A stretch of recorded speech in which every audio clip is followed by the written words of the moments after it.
자, 이번 시간에는 해제와 해지예요. 710페이지입니다. 자, 먼저 해제라는 것은 유효한 계약을 처음부터 소급해서 무효로 만드는 제도가 해제입니다. 확정적으로 유효한 계약에 대하여 일방적으로 해제한다라는 의사표시가 있으면 그 유효한 계약이 처음부터 무효인 것으로 바꾸어버리는 것을 우리는 해제라고 합니다. 그래서 이렇게 해제한다는 의사표시를 할 수 있는 이 권리, 지위를 뭐라 그러냐? 해제권이라고 그래요. 따라서 해제권이라는 것은 일방적으로 그 유효한 계약을 소급해서 무효로 만들어버리는 형성권입니다. 그래서 일방적 의사표시를 하면 바로 계약관계가 유효한 계약이 무효로 바뀐다, 이런 이야기죠. 자, 이런 해제권 발생 유형을 보죠. 동그라미에서 한번 해보시면 그 해제권의 유형은 당사자 약정에서 만들어지는 해제권이 있고, 즉 해제할 수 있는 사유를 당사자 합의해서 만들어 놓고 그 만들어 놓은 사유가 발생하면 해제권이 발생한다. 이때 만들어진 해제권을 약정 해제권이라 합니다. 약정 해제권. 이렇게요.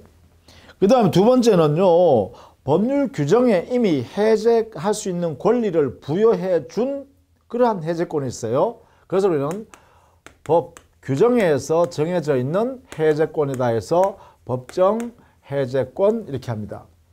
그래서 이것은 해제 사유가 약정된 사유죠. 약정 사유의 발생에 의해서 발생하는 것이고, 이것은 법률 규정에서 정한 사유, 이렇게 되겠죠.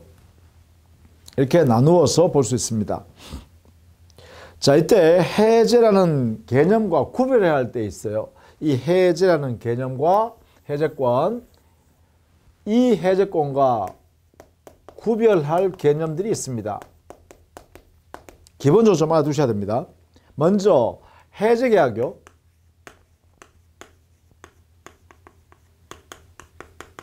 이건 합의해제와 같은 의미입니다.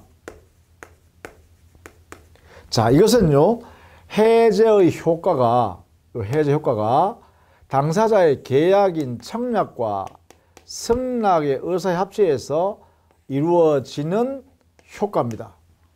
그러니까 당사자가 합의를 통해서 해제가 되도록 하는 것이죠. 그래서 우리는 여기서 해제권 행사, 이게 약정 해제권이든 법정 해제권은 형성권이라고 그랬습니다. 형성권. 그래서 일방적 의사표시해야 돼요. 일방적 의사표시로서 이루어져요. 그럼 의사표시 이게 한 개로 이루어지죠. 한 개. 그래서 상대방이 있는 단독행위입니다.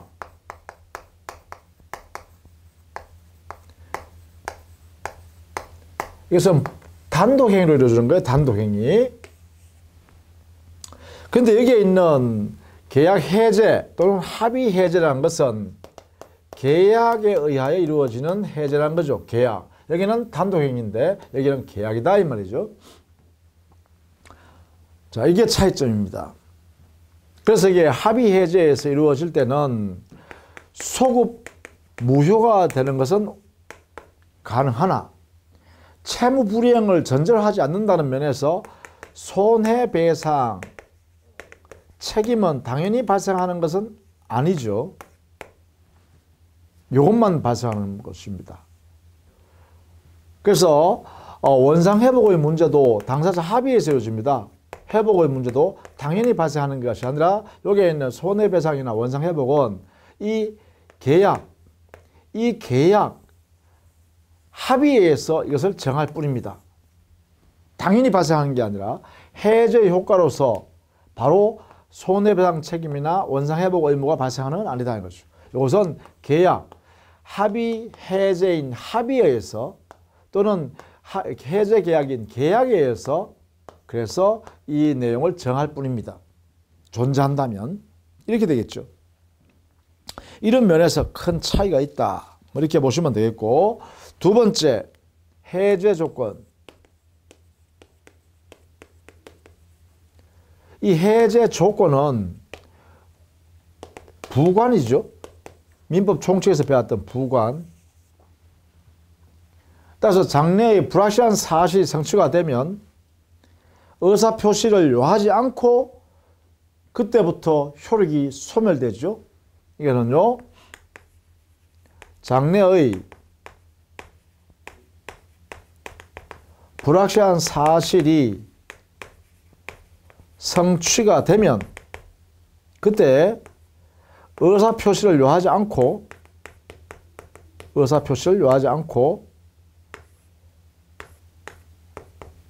당사자의 당사자의 법령의 효과가 그때부터 효력이 상실됩니다. 그죠? 이런 제도가 해제 조건의 성취예요. 여기는 별도로 의사표시가 필요 없다는 것입니다. 이게 핵심입니다. 그리고 그때부터 효력이 발생하니까 장래효입니다. 원칙. 장래효 원칙입니다. 이런 면에서 차이가 있죠. 여기에 해제권 행사에서는 기본적으로 소급해서 무효된다 했죠. 소급무효. 자, 이렇게 그것이 711페이지 제일 밑에 있죠. 이 해제 조건에 기초해서 당사자 특약을 붙여놓고 채무 불이행이 있으면 계약 당사자 중에 누군가 채무를 이행하지 않으면 그때 계약은 실효된다라고 한다면 이게 바로 실권약관이라고 그래요. 이 실권약관의 의미는 뭐냐? 실권약관의 의미는 바로 해제조건부 특약입니다. 약정인데 이 해제조건이 뭐냐면 바로 장차 당사자 중에 채무 불이행을 한다면 이거죠. 채무 불이행한다는 것, 이게 바로 해제 조건이 되는 거죠. 이게 해제 조건. 따라서 이 채무 불이행이 만들어진다면 그러면 효력 상실, 계약의 효력 상실한다라고 특약을 붙인 거죠. 이걸 우리는 이름하여 실권약관이라고 합니다. 실권약관. 그러면 결국은 뭐예요? 해제조건부 약정이죠. 그렇죠? 따라서 해제와 다르죠. 이렇게 설명할 수 있습니다. 자, 그 다음에 철회입니다. 다음 페이지 712페이지에 철회. 자, 우리 철회라는 것은요. 철회라는 것은 당해 법령이 효력이 발생하기 전에 하는 겁니다. 발생 전에 효력 발생을 저지하는 의사표시예요. 이게 철회입니다. 이미 해제의 대상이 되는 법률행위란 계약은 효력이 유효한 상태죠. 그래서 철회와 해제는 본질적으로 다르다. 이런 이야기죠. 네 번째, 취소는요. 이거는 모든 법률행위에 적용되는 것입니다. 모든 법률행위에 적용되는 제도이고 동시에요. 취소 사유는 법정돼 있죠. 우리 민법에요. 법정됐어요. 그래서 약정 취소권이라는 게 없습니다. 즉 법정돼 있기 때문에 약정 취소권이라는 것은 아예 존재하지 않는다는 거예요. 그래서 사유가 법정돼 있다. 어떻게 됐어요? 제한 능력자가 법정 대리인 동의 받지 않고 혼자 거래행위라는 법령을 했을 때, 또 착오에 의해서 의사표시했을 때, 또 사기강박이라는 하자 있는 의사표시했을 때 이때 취소한다. 이렇게 정해져 있죠. 이거 외에는 약정할 수가 없다. 이런 얘기. 그러나 해제는 약정 사유를 만들어서 약정 해제권을 만들어낼 수 있죠. 그러면서 차이가 있다라는 것입니다. 자, 이렇게 정리를 해 두시면 되겠고, 해지.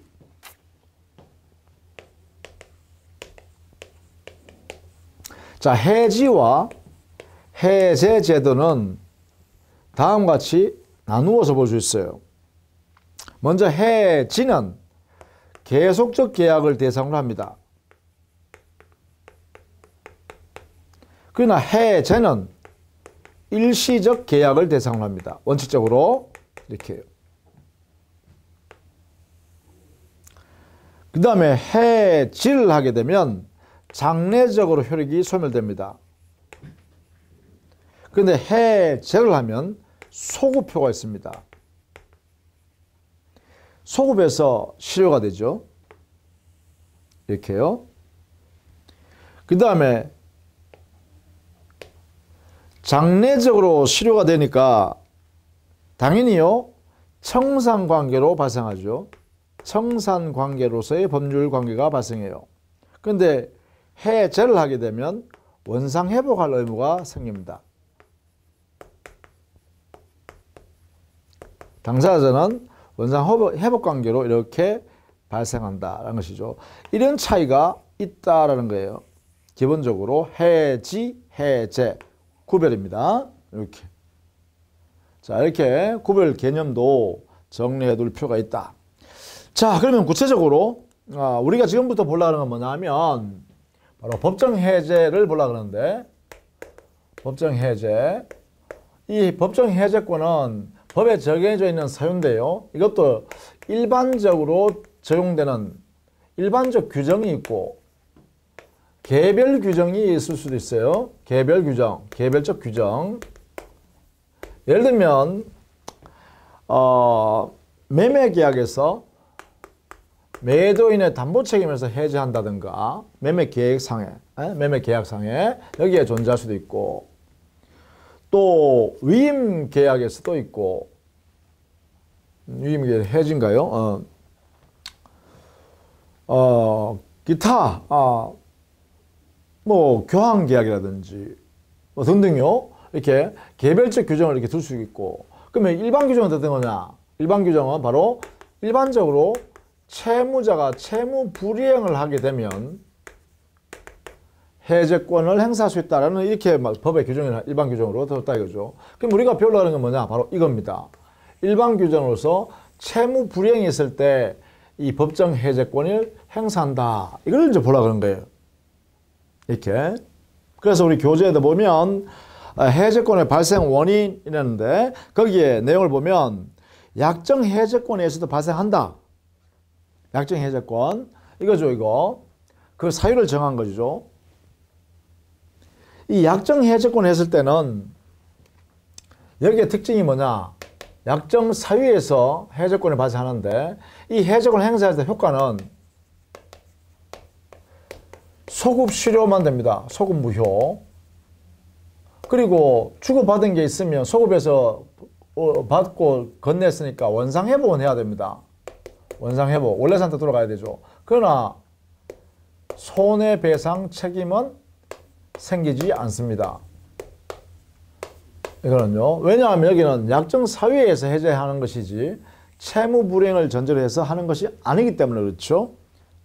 물론 이때 해제권 행사는 의사표시, 일방적 의사표시를 해야 돼요.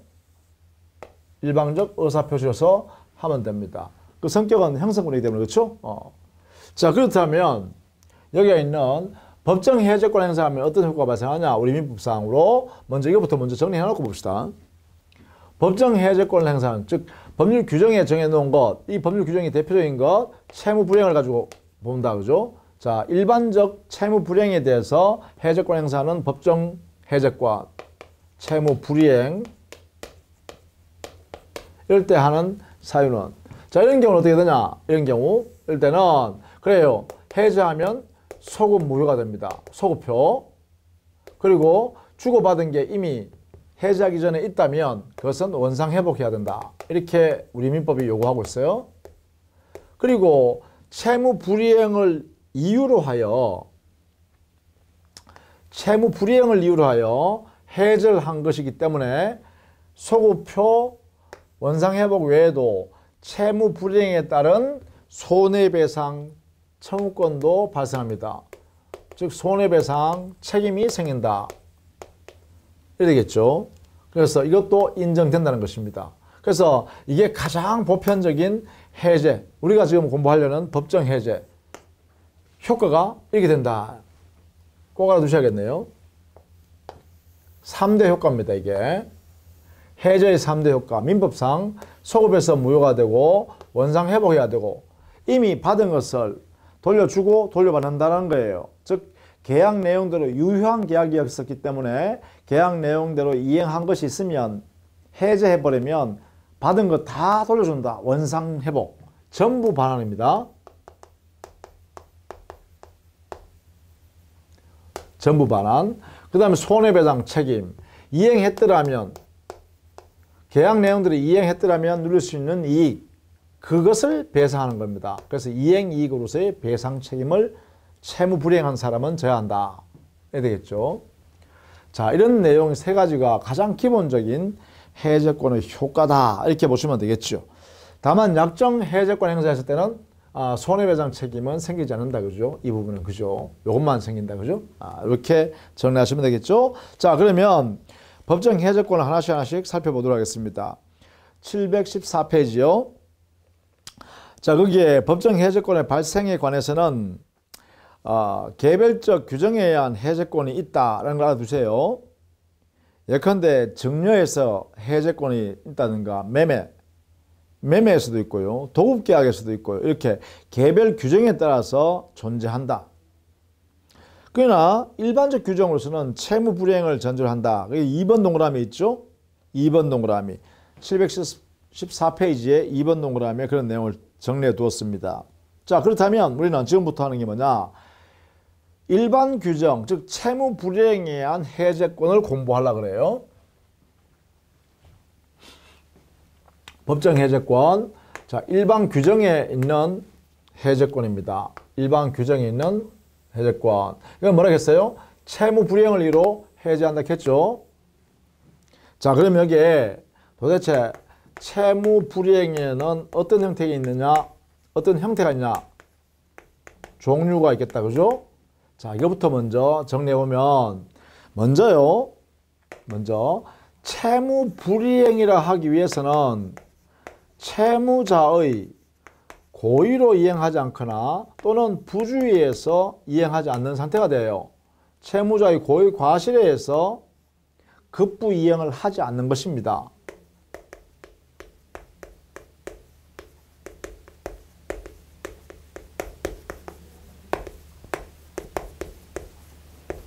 이래 되겠죠.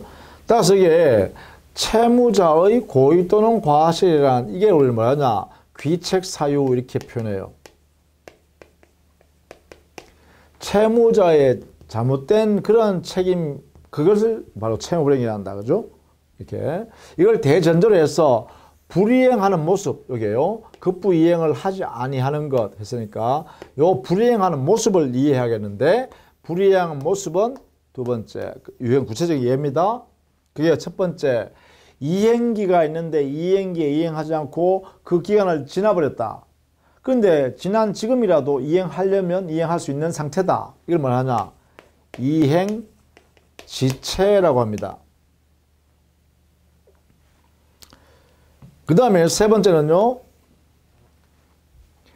이행할 수 불이행의 모습이 이행기 따지지 않고요. 채무자의 부주의로 인하여 이행할 수 없는 객관적 상태를 채무자가 만들어버렸다. 이걸 뭐냐 하면 이행불능이라 합니다. 우리 민법은 그래서 이행지체와 이행불능을 전형적인 채무불이행으로서의 모습이다. 이렇게 규정해놨다는 거죠. 이렇게 이행지체 그리고 이행불능, 이 두 가지가 바로 채무불이행의 전형적인 모습이다. 이렇게 민법상 명문 규정으로 이렇게 써요. 규정으로요. 이렇게 정했다. 다만 세 번째요. 이행을 했으나 완전한 이행을 하지 아니한 경우, 채무자가 이행은 했으나 완전한 이행이 아닌 상태로 이행을 한 경우, 이것은 불완전한 이행이다 이렇게 할 수 있겠는데, 이 불완전한 이행도 우리 판례나 통설이 모두 채무 불이행의 한 모습이다.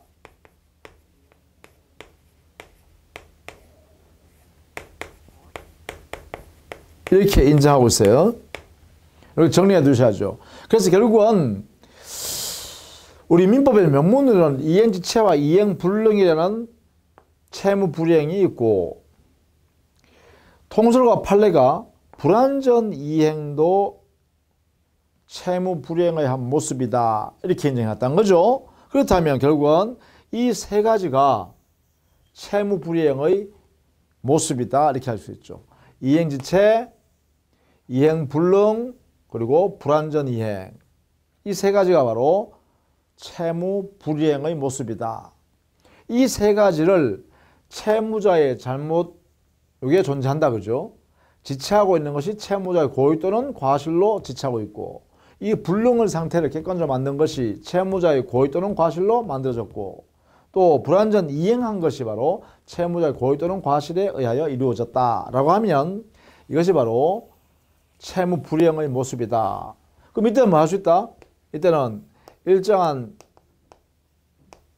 요건 아래서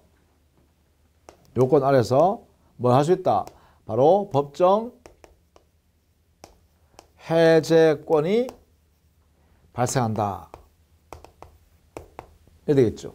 이 세 가지 사유에서, 이 채무불이행이니까, 일반적 채무불이행이니까 이런 세 가지 사유에서 법정 해제권이 발생한다.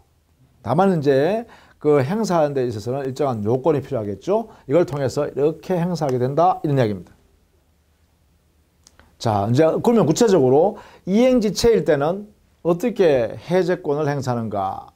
이행불능일 때는 어떻게 해제권을 행사하고, 불완전 이행일 때는 어떻게 해제권을 행사하는가? 이걸 좀 봐야겠죠? 자, 그러면 우리 교재 다시 돌아왔어요. 714페이지에 가면 동그라미 1번 거기에 보시면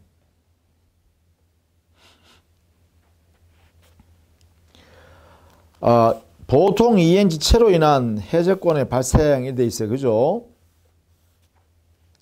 자, 거기 이행지체로 인한 제일 밑에 말입니다. 제일 밑에 이행지체로 인한 해제권의 발생에서는 보통의 이행지체로 인한 해제권 행사와 정기행위의 이행지체로 인한 해제권 발생, 이렇게 크게 두 가지를 들 수 있다라는 것입니다. 우리 민법상으로.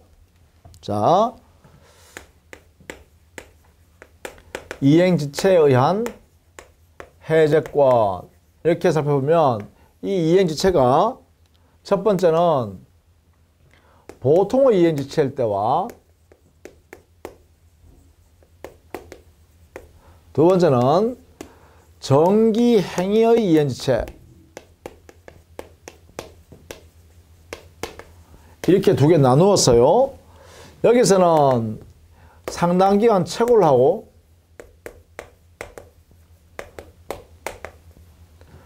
이 상당 기간이 지남에도 불구하고 채굴을 했음에도 불구하고 그래도 불이행한다면 이때 해제권을 행사할 수 있다. 그래서 즉시는 아니죠. 반드시 거쳐야 되는 게 뭐예요? 상당 기간 채굴한 후에 해제할 수 있다. 이에 반해서 정기행위의 이행지체는 곧바로 이 이행지체가 생기면 곧바로 해제권을 행사할 수 있다. 다른 말로 하면 여기는 상당 기간 최고를 요하지 않는다. 그죠? 최고 없이 즉시 행사할 수 있다. 이 말입니다. 그렇다면 여기서는 알아둬야 될 게 바로 이거죠. 도대체 정기행위가 뭐냐? 이것만 정리하시면 되겠죠. 여기에 정기행위란 바로 여러분 교재에서는요,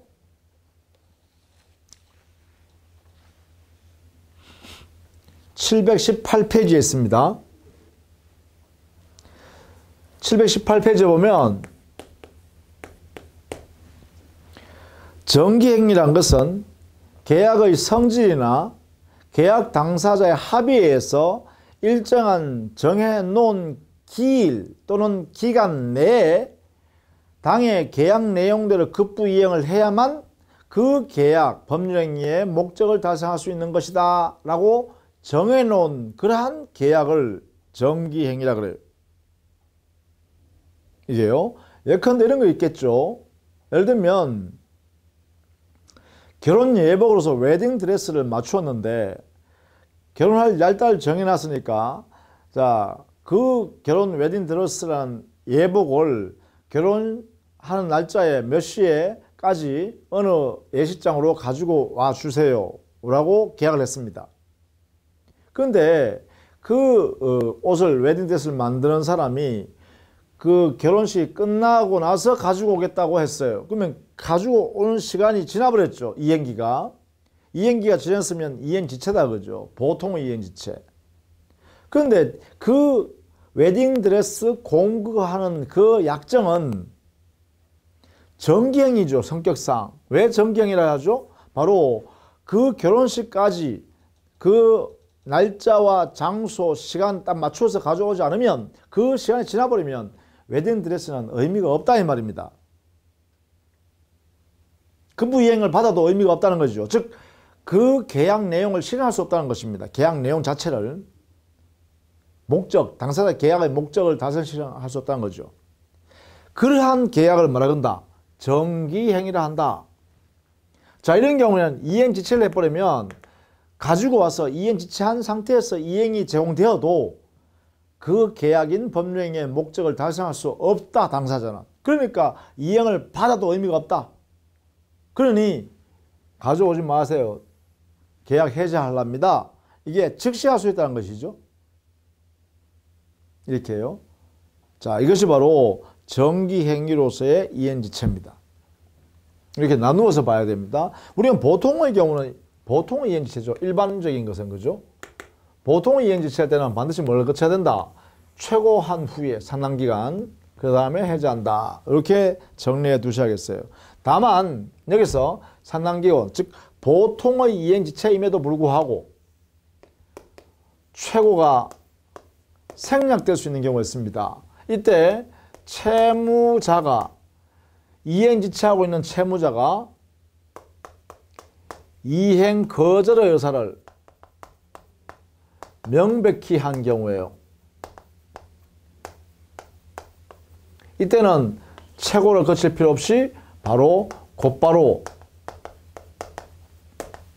해제를 할 수 있다 이래야 되겠죠. 이때는 최고하에 의미가 없죠. 상당기간 시간 줄 필요가 없어요. 상당기간을 그죠? 그래서 이때는 곧바로 해제를 행사할 수 있도록 하자 이런 이야기죠. 물론 여기에요. 보통의 이행지체에서 최고를 할 필요가 없다. 최고해야 한다. 이거 근거가 뭐죠? 결국은 이 이행지체에 대해서 한 번 더 시간을 주면 최고를 해서 한 번 더 시간을 주면 채무자가 이행할 가능성이 있으면 한 번 더 시간을 준다 이 말이죠. 근데 시간을 아무리 주더라도 상당기간을 최고를 해서 시간을 주더라도 이행의 가능성이 없거나 또는 이행하더라도 의미가 없다. 가져오더라도 이용을 받을 필요가 없다. 그런 성격일 때는 곧바로 해제를 할 수 있도록 하자라는 이런 취지다. 그죠? 자, 이런 게 바로 이행지체에 관한 문제다라는 것입니다. 이행지체. 자, 그 다음 두 번째. 이행불능이라는 채무불행입니다. 이행불능.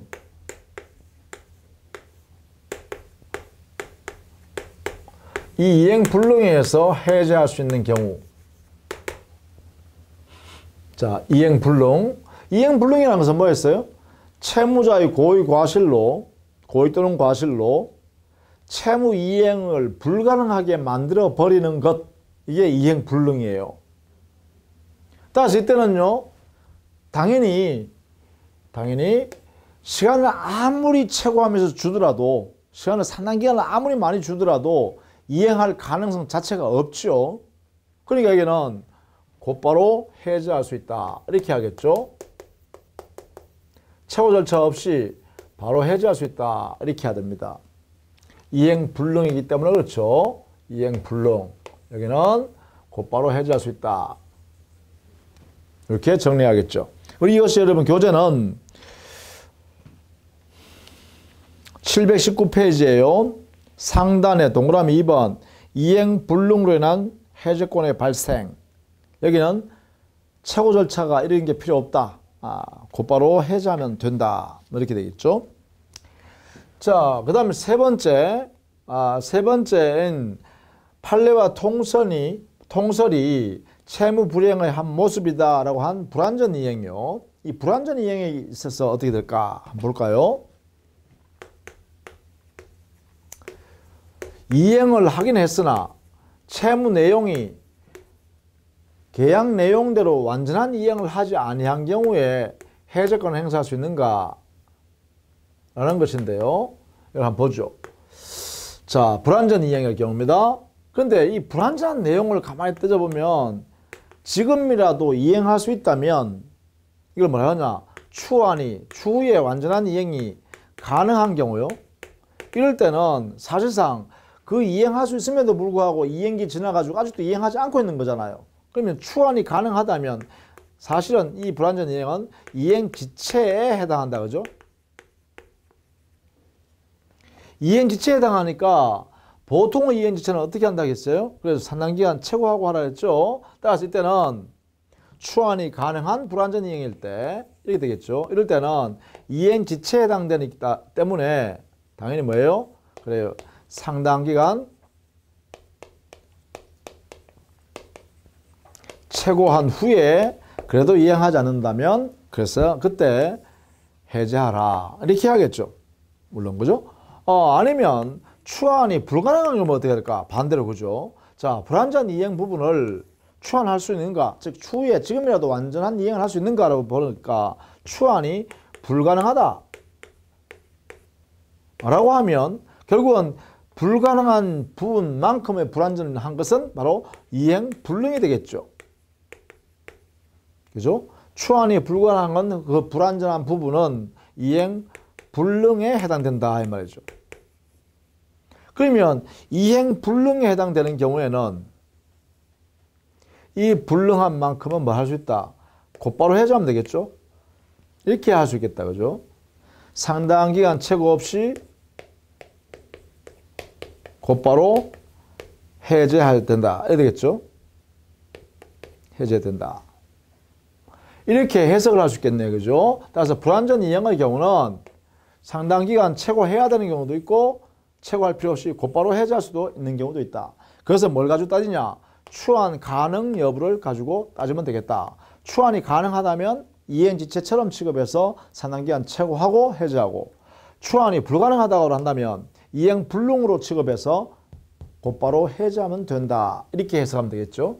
자, 이것이 바로 불완전 이행이라는 채무 불이행이 발생했을 때 우리 통설 판례가 이렇게 해결한다는 것입니다. 이렇게. 자, 정리해 두시면 되겠죠. 자, 그것이 여러분 교재는요. 720페이지 제류에 가면 동그라미 3번에 불완전 이행으로 인한 해제권의 발생 이렇게 해서 거기에 기억, 추환이 가능한 경우와 니은, 추환이 불가능한 경우, 즉 추환이 불능인 경우, 이것을 두 가지를 설명하고 있습니다. 자, 그 다음에 그 외에 이렇게 이행지체, 이행불능, 불완전 이행, 이 세 가지의 채무불이행 이외의 사정에 대해서 해제권을 인정할 것인가 여부를 이제부터 또 살펴보려고 합니다.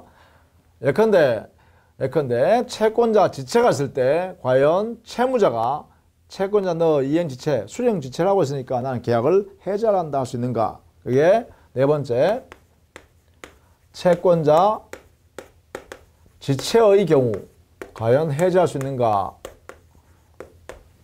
논의가 됩니다. 이제 채권자 지체란 것은 의미가요, 채권자가 수령을 지체하는 거예요. 이 채권자가 수령해 줘야만 채무자가 변제를 완성해서 채무를 면하게 되는데, 채권자가 협력을 통해서 수령해 주지 않고 있으면 결국은 채무자가 아무리 변제하고 싶어도 채권자가 손을 내밀지 않기 때문에 변제를 완료할 수 없습니다.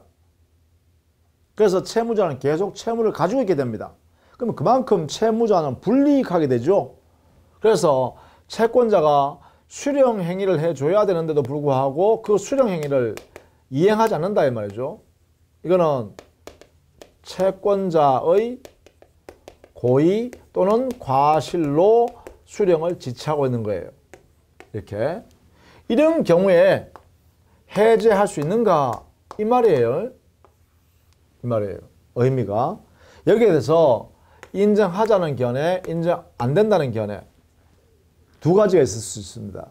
해제권 행사 가능한가? 이렇게 물으니까 이게 학자들은 다수이죠. 채권자 지체도 채권자의 채무 불이행의 한 모습이다. 그러니까 그 상대방 채무자는 채권자 네가 수령 지체하고 있기 때문에 더 이상 네하고 신뢰관계 없으므로 나는 계약을 해제하겠다라고 채무자가 행사할 수 있도록 하자. 이렇게 해석하고 있다는 거죠. 따라서 여기는 학설 대립이 있다. 이렇게 보시면 되겠죠. 정리를 해 두시면 되겠고요. 그 다음 두 번째, 사정 변경이 발생해서 해제권을 인정해도 무방한가?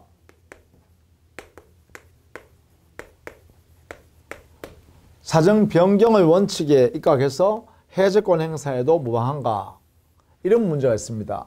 사정 변경이라는 것은 뭐냐면 계약 당시에 그러한 계약을 하게 된, 즉 계약 행위를 하게 된 기초가, 객관적 기초가 급격하게 변경이 돼가지고 종래 계약 내용대로 이행을 하게 되면 상대방 서로 간에 신뢰가 깨질 정도로 사정이 변경되었다라고 한다면 그 계약 관계를 오히려 처음부터 없던 걸로 하는 것이 옳지 않겠는가?